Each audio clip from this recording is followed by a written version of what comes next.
صاحب کے اوپر جو پریشانی آئی ہے ہم سب کو ہی معلوم ہے۔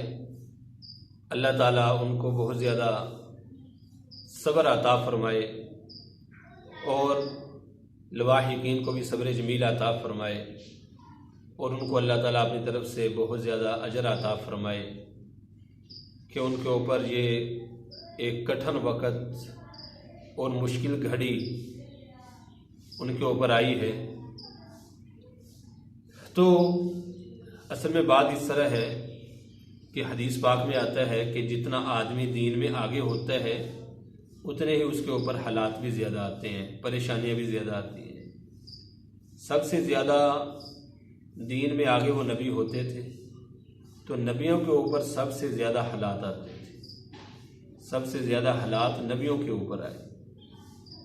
اس کے بعد صحابہ رضی اللہ عنہ اجمعین، اولیاء کرام، پھر علماء کرام، جتنا آدمی دین میں آگے ہوتا ہے اتنے ہی آدمی کے اوپر حالات بھی آتے ہیں، لیکن اللہ تعالیٰ پھر ان حالات کی وجہ سے درجہ بلند فرما دیتا ہے۔ ایک واقعہ بھی آتا ہے، ایک صحابی رضی اللہ عنہ اپنی بیوی سے ایک دن بڑے خوش ہوئے اور خوش ہو کے اپنی بیوی سے کہا کہ آج جو تم مجھے کہے گی میں کرنے کے لیے تیار ہوں، جو کہے گی میں تیری بات مانوں گا۔ تو بیوی بڑی فرما بردار تھی، بیوی نے کہا کہ مجھے آپ طلاق دے دیں۔ بڑا پریشان ہوا کہ ایسی فرما بردار بیوی اور اس نے مجھ سے طلاق مانگی۔ تو اسی پریشانی میں نبی اکرم صلی اللہ علیہ وسلم کی خدمت میں چل پڑے کہ آپ کے پاس جاتے ہیں اور آپ سے جا کر مسئلہ پوچھتے ہیں اس کا کیا حل ہوگا۔ تو راستے میں جا رہے تھے، ایک جگہ پہ اس صحابی رضی اللہ عنہ کو پاؤں کی ٹھوکر لگی تو وہ نیچے گرے، منہ کے بل گرے۔ بیوی نے کہا چلو واپس چلتے ہیں۔ اس نے کہا کہ مجھے آپ کی پہلے والی بات کی بھی سمجھ نہیں آئی کہ تم نے مجھ سے کیوں طلاق مانگی، اور اب بھی سمجھ نہیں آئی کہ اب تم نے کہا کہ واپس چلتے ہیں۔ بیوی نے کہا اصل میں بات یہ ہے کہ مجھے نبی اکرم صلی اللہ علیہ وسلم کی حدیث مجھے یاد ہے، میں نے یاد کر رکھی ہے کہ جس آدمی کو کبھی کوئی مصیبت نہیں پہنچی تو اس کے ایمان میں کمزوری ہے، اس کا ایمان ناقص ہے۔ تو مجھے آپ کے ایمان کے بارے میں شک تھا، لیکن آج جب آپ کو مصیبت پہنچی ہے، آپ منہ کے بل گرے ہیں، تو میرا وہ جو شک تھا وہ دور ہو گیا۔ تو مجھے پتہ چل گیا کہ آپ پکے ایمان والے ہیں، اس وجہ سے میں کہا کہ اب واپس چلتے ہیں۔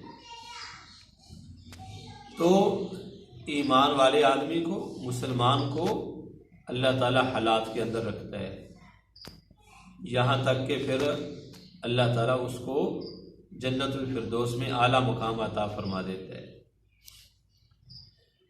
تو مولانا صاحب بھی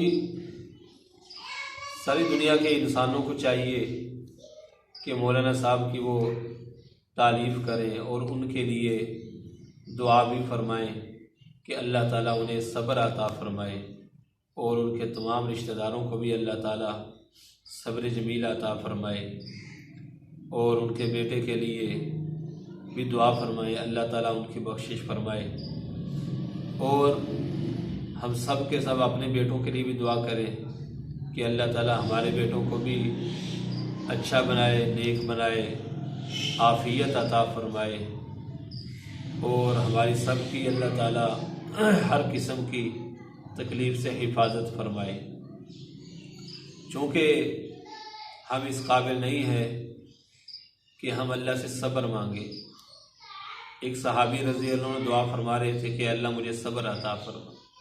نبی اکرم صلی اللہ علیہ وسلم نے فرمایا کہ یہ تم اللہ سے مصیبت مانگ رہے ہو، یوں نہ دعا کرو، یوں کہو کہ اے اللہ مجھے عافیت عطا فرما۔ اللہ تعالیٰ سے عافیت مانگنی چاہیے، صبر نہیں مانگنا چاہیے، کیونکہ ہم کون ہوتے ہیں صبر کرنے والے؟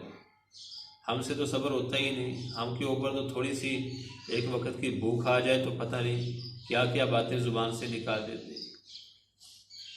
حضرت ابراہیم بن ادم رحمۃ اللہ علیہ سے کسی نے بھوک کی شکایت کی تو انہوں نے فرمایا کہ تم فاقے کی قدر کیا جانو، ہم سے پوچھ کے دیکھو، ہم نے بادشاہتیں قربان کر کے فاقے خریدے۔